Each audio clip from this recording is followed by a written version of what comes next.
And we're back, ladies and gentlemen, here on the guest segments we have on Good Morning Kuwait. And of course, the Kuwait Red Crescent Society, the KRCS, is the primary humanitarian organization in Kuwait that acts as an auxiliary to the government and works closely with the International Federation of Red Cross and the Red Crescent Societies, which is the IFRC, and the International Committee of the Red Cross, which is the ICRC. With that being said, let's welcome Muneera Alsaeed, head of the Disaster Department at the Red Crescent Society. Thank you for joining us. Thank you for having me. Well, all thanks goes to you as well. Now, can you tell me a little bit more about these services that the Red Cross provide?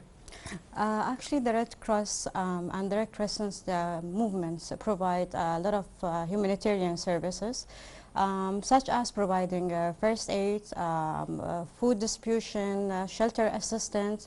In order to that, the Kuwait Red Crescent Society also provide local humanitarian support for the needs families.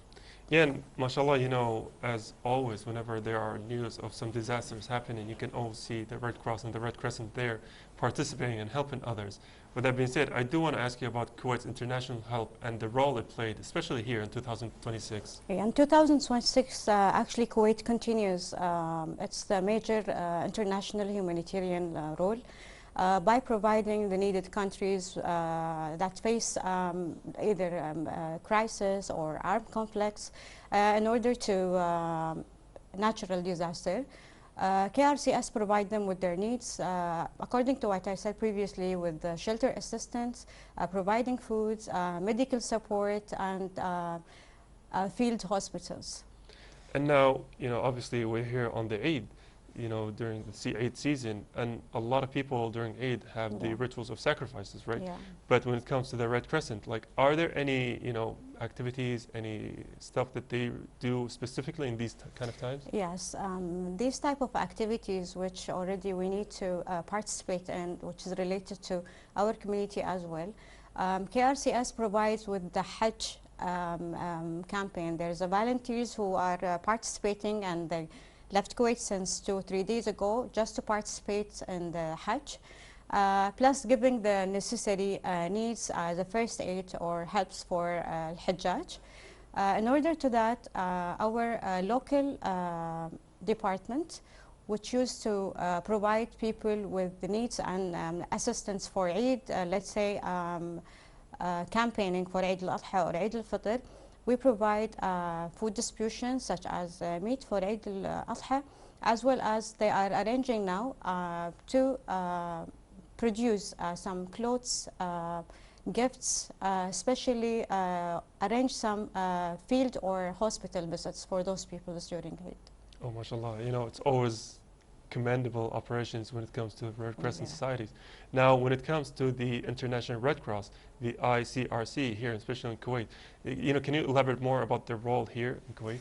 ICRC, actually their major role, especially working with KRCS and the Gulf region, they usually focusing on like helping people that's under armed conflicts. So part of their roles here, providing us with humanitarian law principles, as well as providing us with trainings, especially for those people who would like to, or those organizations who would like to have more, providing us with the helps for family links after disasters for those people who missed or replaced or relocated places, as well as they're opening their arms for us under their umbrella whenever we need, whenever we ask for to be provided as an assistant or guidance.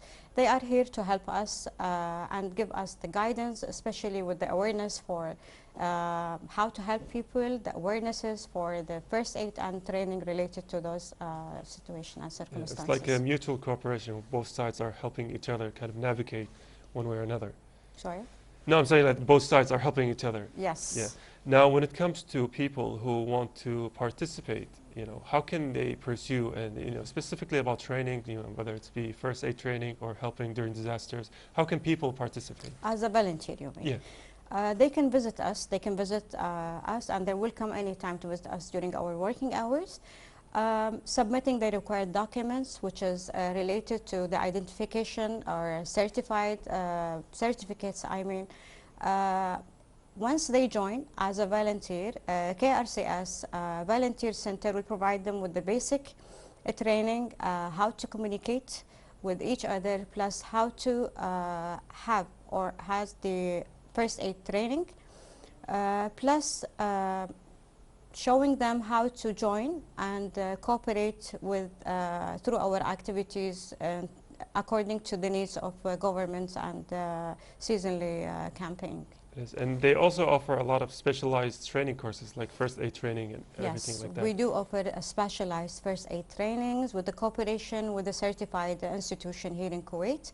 And most of our trainees or volunteers, they are certified, even though to give this basic training such as CPR, plus first training aid how to react for emergencies cases. MashaAllah. And now if I want to volunteer, what is the process like? Is it easy or is it hard? No, do I have to get a lot of documents? No, it's not. I mean, it's not a hard procedure. Once you pass by to our building, just you need to submit your identification ID plus the required document. You are going to request it to provide it to the volunteer center. And after that, fill in the application, and you will be one of our member as a volunteer. And once we have any let's say events or participation, either field trips, you're going to receive a call. And before that, KRCS will provide you with the basic training according to what I said as a first aid and humanitarian principles. And if I don't have a lot of experience with, charitable work, I would say, is that going to come negatively, or is that not?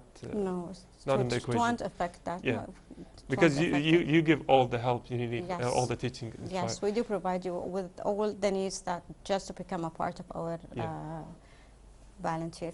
And is there like requirements, like age requirements, physical ability requirements, or is it open to all ages, everything? There's no required requirements. I mean, for any volunteer wants to join, they are more than welcome.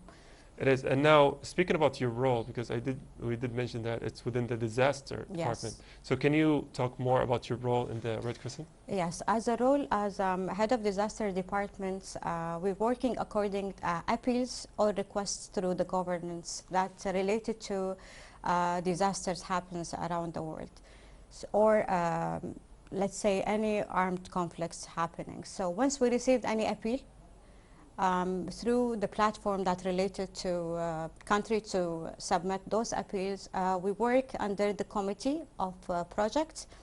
We proposed how we can help them.